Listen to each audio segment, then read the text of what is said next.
Welcome back to Let's Make a Game, a channel about making computer role-playing games using the free program Twine and the Sugarcube format for Twine. In this video, I'd like to show you another element that I've added to the Mini Rogue adaptation that I've been working on and demonstrating in most of the last few videos. If you have been following these videos, you'll notice perhaps that I've changed the name. I've changed it from Space Rogue to Drifter because I found out that there was a game called Space Rogue that was released in the 1980s, and I guess I really should have known that.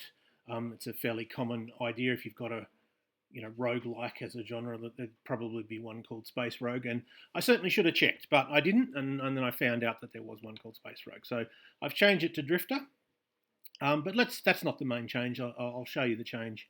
So we choose our avatar as normal. We've got the stamina showing now because of the mechanic that I added that I've showed in the last video, but and then we have normal. So the change is in the Space Pirates card. If you hover over the Space Pirates card, you can see that there's some new text. It now says, the pirates demand a toll of between 1 and 3 units. You may pay credits, fuel, or a combination, or fight. And then it has the text that it had before, which is that the pirate ship has between 2 and 7 hull points. They do 2 damage per shot, and you get 1 experience for defeating them. So that 1 and 3 depends on the level of the area. The way it works is for the first two sectors, it will be between 1 and 3, and then the next 2 sectors it'll be between 2 and 6. So it'll be a random number from 1 to 3 plus another random number from 1 to 3, so 2d3 is how you would describe that if you were playing a tabletop game, and it goes up as you go through the sectors. So because it seemed sort of unthematic to me that you have space pirates, but they don't make any attempt to rob you, they just try and kill you. Well, that's not really what pirates did historically. Most of the time their victims would pay up, although you probably have incentives to fight. So, most of the time people probably won't pay up when they're playing this game either. But at least they should give you the option to pay without fighting if they're pirates. But anyway, let's have a look at what it looks like. I'll sort of get as quickly as possible through the other bits. So we click on the space pirates. You are intercepted by space pirates. The captain, who has had the skin of their face surgically removed so that they look like a skull, demands a toll. And obviously the toll is 2 this time, and we have all of the possible ways of paying that. We can pay 2 fuel, 1 credit and 1 fuel, 2 credits, or we can fight. If we fought, then that would be as before. We'd get the ship and we'd resolve the combat normally. Let's say we pay 1 credit and 1 fuel, so that should bring our credits down to 2 and our fuel down to 5. And indeed it does. And so we go on. You don't get the bonus for the pirates. You may remember that on the abandoned ship, which is this card, you get 1 credit, but you get 2 credits if you encountered the space pirates. You don't get that bonus if you just pay it up. You only get the bonus if you fight them and win.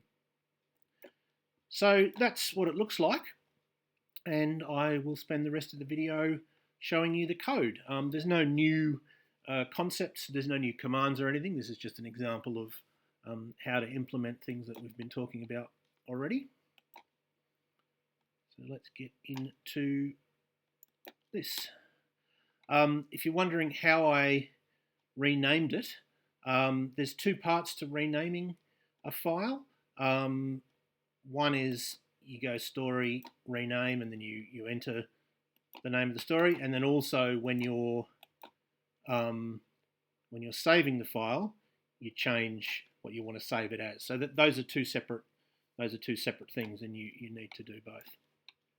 But the hover text was fairly easy. You'll probably, actually I'll zoom in so we can see what's happening. Okay, you probably remember that we have an array for the different hover texts, and we have each one is a long string, and there's particular letters that are substituted with numbers because some of the details, the numerical details, change as you go through the game. Generally things get harder. So here's the Space Pirates. You probably remember, and that ampersand #13 means a carriage return. Yeah, that's how you have to indicate a carriage return. You can't use the less than, BR greater than that we would use elsewhere. So the relevant entry is Space Pirates. The pirates demand a toll of between square bracket I n square bracket and square bracket j n square bracket units. You may pay credits, fuel, or a combination of fight. The rest of the text is what we had before. And when we are printing that card, we need to change that I and j. So we go to, where's the card? Where's the, sorry, here we go. Sorry, just lost my way for a while. So it's fairly straightforward. It's the replace command. So we set X, which is the string that we're going to be displaying. We replace that I, or that square bracket I n square bracket, or square bracket capital I n square bracket, because this is case sensitive. In other words, if you happen to have this, it wouldn't recognise it. That is considered to be different to that. We replace that with $M $A, and we replace J with $M $A times 3. What's $M $A? Well, A is the sector that you're currently in. A stands for area, because that's what I called it originally. And MA is just an array which gives you a number based on the area. So it's this array here. So the first two areas are considered to be level 1, then the next two are level 2, and then there's 3 that are level 3, 3 that are level 4, and 4 that are level 5. And that, a lot of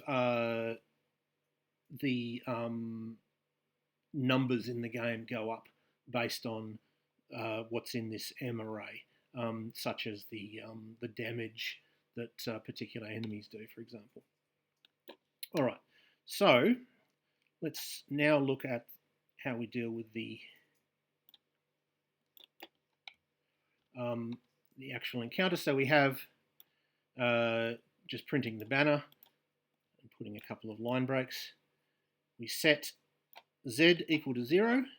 We have a for loop that goes from 1 to $M $A, and for each run through the loop, we increase Z by a random number between 1 and 3. So at the beginning of the game, MA will be 1, $M $A will be 1 in the first two areas, and so it'll just be 1 to 3, and then after that it'll be 1 to 3 plus 1 to 3. Now, we have some text. This is just flavor text. You're intercepted by Space Pirates, the captain, and then it just gives you one of these three, randomly just gives you one of these three messages. A genetically modified parrot with a tiny man on its shoulder, a human host controlled by an AI located in their eye patch, or who has had the skin of their face surgically removed so that they look like a skull, demands a toll. That doesn't have any game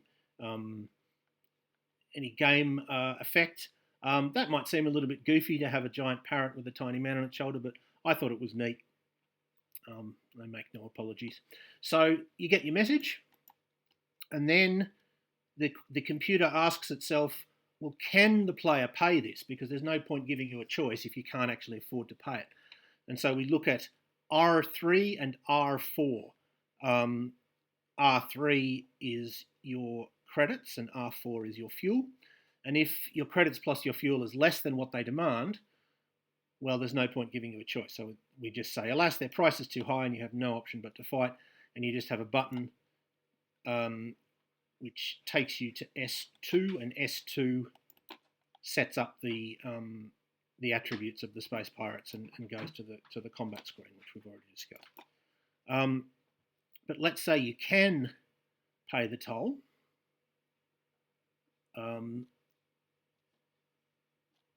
So we set W to 0. W is going to be used for line breaks because there might be quite a lot of buttons, and I didn't want to, and all the buttons are on the same line, and I didn't want to have so many buttons that it is longer than one line, because it looks visually a bit weird, at least on one of my computers. If you have too many buttons or too wide a button, it does push the next one to a different line, but it doesn't quite do it enough, and they overlap a bit, and it looks really bad. So I wanted to have line breaks to avoid that. So we have a for loop, and the for loop goes from 0 to Z, and that's going to cover how many credits you could pay, and then X, which is going to be how much fuel you pay, is just going to be Z minus Y, which means the total that you have to pay minus how many credits you're paying. So let's say Z is 4, then if Y is 0, X would be 4. If Y was 1, X would be 3. If Y was 2, X would be 2, and so on. So they're just all the different ways that you can get to that total. And then we have to look at that possibility and say, well, can they afford to pay Y credits and X fuel? And if they can, then we should make a button that gives them the option. So I'll just, as a side note, we set W++, and then after all this code, we're going to say if W %4 is equal to 0, that percentage means remainder. If this $W %4 means the remainder when W is divided by 4. So if $W %4 is equal to 0, that will be true when W is 4, 8, 12, 16, etc. If that is the case, then put in these 2 line breaks. In other words, it's saying every time you do 4 buttons, put in a couple of line breaks. So let's go back to the sort of main bit of the code. We say is R3 over or equal to Y, and is R4 over or equal to X. In other words, can they afford to pay the pirate's demand in this particular way? If so, then we're going to create a button, and we do it in the normal way of having a variable which is all of the code, and then printing that variable at the end, because it won't display if we try to. It won't display properly if we try to sort of print the code as we go. We have to print it all in one hit. And so all of this code is just to do with what the text on the button is going to be. It's always going to be like this, and I'll type up an example. It's always going to be button, something like pay 2 credits and 1 fuel, or pay 2, whatever it may be.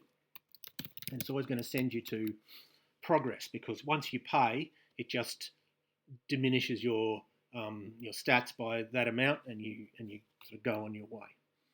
But we need to work out what this text is going to be. Oops, sorry, let me highlight that again. We need to work out what this text is going to be. So there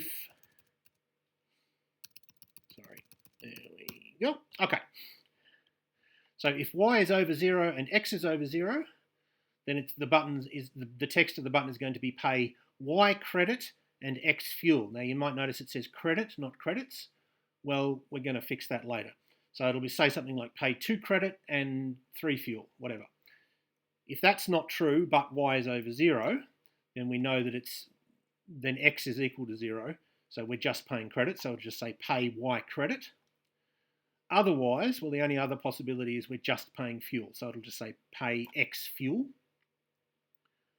It won't say X, it'll say the number. So if X is 3, it'll say pay 3 fuel, or 5 fuel, or 2 fuel, whatever it may be. It's just that we don't want to say pay 0 fuel or pay 0 credits. I had it like that initially and it looked a bit silly. It's better to say pay 2 credits than to say pay 2 credits and 0 fuel. And then, because of that credit, if y is greater than 1, then we replace the word credit with the word credits. So it doesn't say pay 2 credit, it says pay 2 credits. Then we add to the code that R3 will be R3 minus whatever y is, and R4 will be R4 minus whatever x is, and then we have the end of the button, and finally we print all that out. So we have a button that says something like pay 2 fuel and 3 credits, and if you click it, it reduces your fuel by 2 and your credits by 3, and sort of sends you on your way, sends you to the next card. And then it gives you a sort of choice of all of the possible ways to pay what they demand if you do choose to pay. And then, of course, you might choose not to pay at all, and so we have a button that says fight, and then that sends you to the part of the game where you actually fight the space pirates instead.